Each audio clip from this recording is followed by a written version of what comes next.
2019 Silverado 6L80. I already pulled this in a video I uploaded last week, and someone asked if I had an install video, and I did not. So I'm going to do this one. First thing we're going to do is take this torque converter, new torque converter. We're going to pour a little bit of fluid in the torque converter. Not a lot, just a little bit. A few ounces just to lubricate it inside. And then we're going to stick it in this transmission.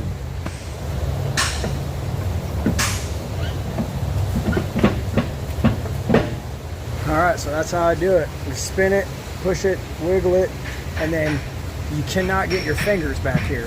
If you can get your fingers back here, then it's not in far enough. But if you can't get your fingers behind it anywhere, then it's probably good.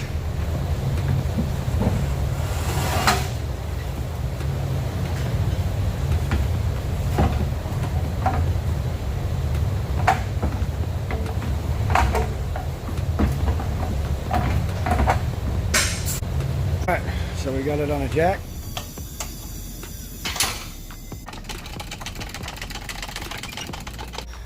Okay, so the first thing that I am careful about is if you get this transmission all the way up in here and bolted to the motor, this dipstick, you ain't getting it in there. So I always make sure as I'm going up, put this dipstick where it's going to land in the hole. Even though it's not tight to the motor, you can get this dipstick moved to where it is, and as you push everything in, it will all go in if you just start it now.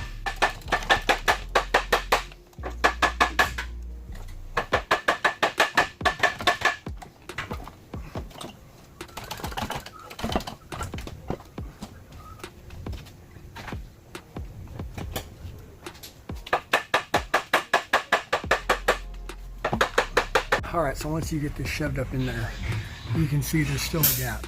But I have the dowels lined up with the hole.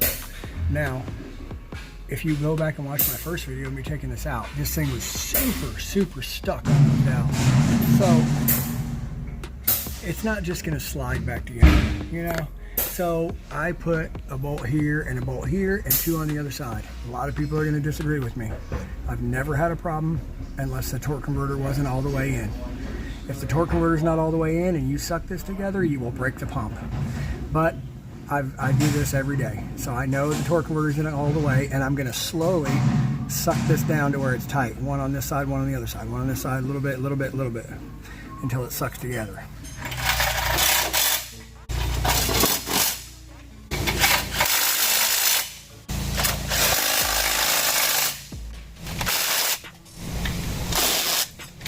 Once you get this thing sucked together, which is all good, you can go up through this hole and just make sure that your converter spins, you know? If it's tight against the flywheel, that's a problem. But if it's nice and easy, it spins, you got a little bit of a gap in there, then that's perfect. All right, after I get that bolt in, then I stick this up here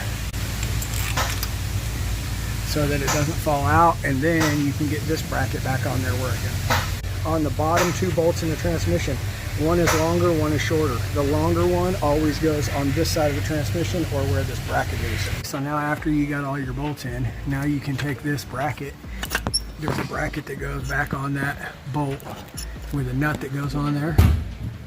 And then the dipstick. You can pull down in here just like that and then put your nut on there. And then the very top is the worst part. You got to get that bracket for these vent tubes go up to a metal bracket that goes on the post of the stud or the bolt for the transmission, and then you got to get your nut on there, 13mm nut, so you can kind of see it right up in there. That metal bracket has got to go back on that stud. The bracket is back on the stud. Now you just got to put your 13 nut back on there. So there should be 3 13s, and I know this is detailed, but this is detailed. This one with the washer on it, it looks like it has on it, goes for the dipstick. The other two go for the other two. So those are my first steps. Now, before I do anything else, I've got all the nuts on up there. I've got the bell housing bolts all bolted in, starters not, nothing else is done. I'm gonna put the transfer case on. That way I can support it by the transfer case, and I can get this dang jack out of my way. After you get that transfer case slid up in there, then it's your nuts go back on and tighten that thing back down. And I showed this in the other video too. This is the secret weapon.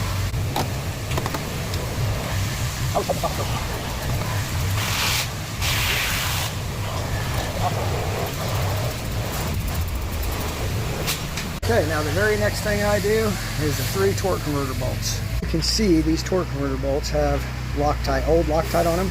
I'm gonna take this over the wire wheel and I'm gonna clean all that old Loctite off. And then I'm gonna put my own new Loctite on, just a little dot, before I put them in. So you just tuck this starter out of the way, and then just like the video of taking them out, 15s from here to the torque converter, and then I turn the engine with a 15/16 and a long ratchet to turn the crankshaft around to get to each one at a time. And then I just run them in there with a electric ratchet. All right, so here we are. We got clean bolts.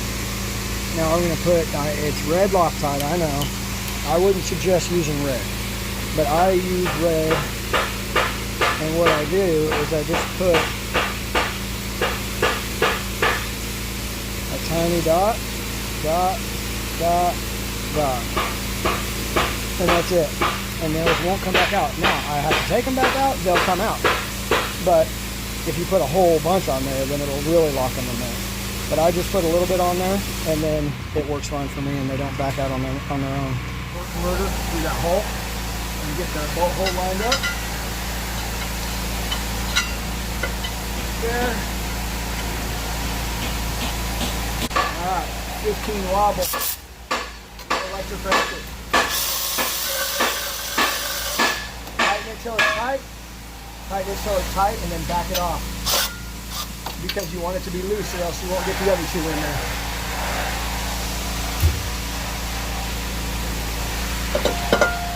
You can hear that cha-ting, cha-ting when I move it. That's how you know it's loose enough.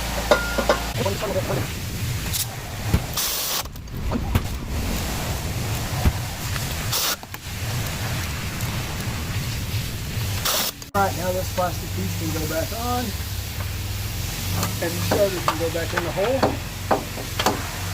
which you kind of do together, just like that. And I put this 10 in here, and tighten the shield. Alright, now the 2 13s, bolts that go in the starter.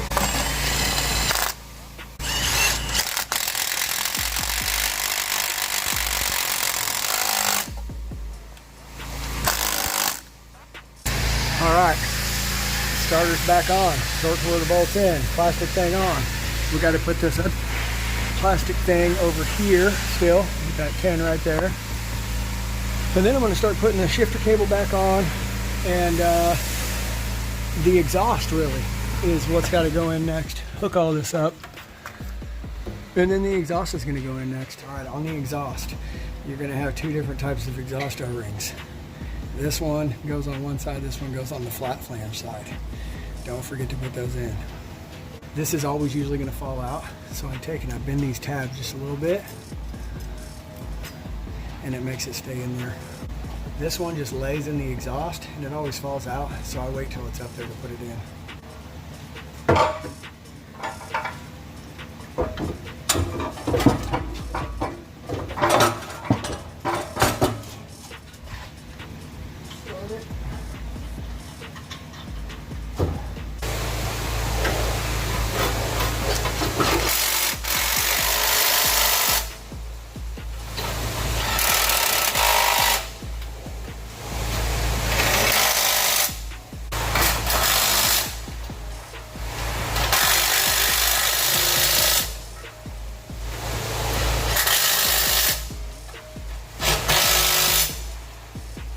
All right, so when these break, they have that little shape in there. So I keep the one side of this, which is always there. And I usually put it on the top. And then I get a nut and a washer and put it on here and just clamp that back together when it's straight.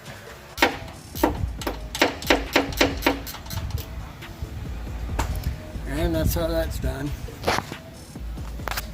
All right, you can see new bolt and nut in there.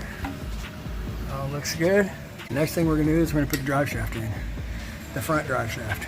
After we hook up all of the O2 sensors, because this O2 sensor has to hook up way up here, and if that drive shaft's right here in the way, it's a pain.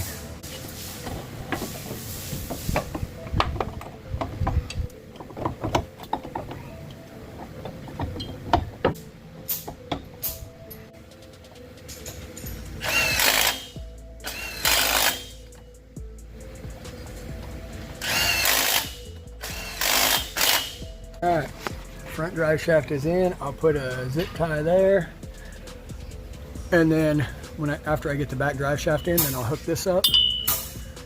And so now it's rear drive shaft time.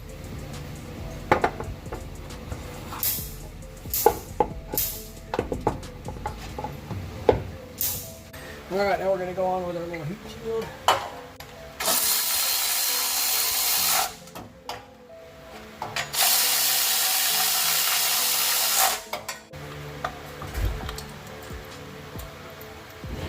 So this is cross member.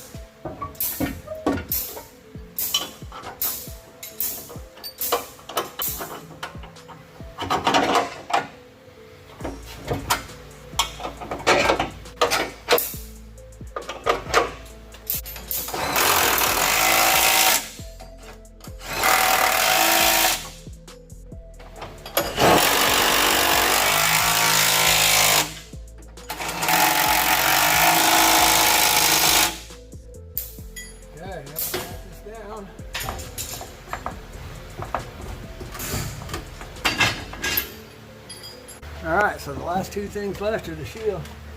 This shield and the shield that goes in the front.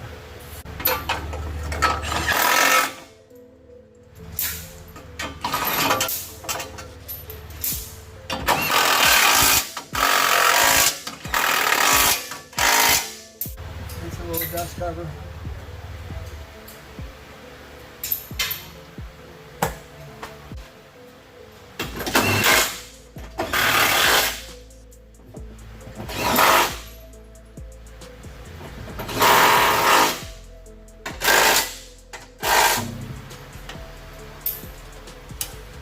And don't forget your mount bolts.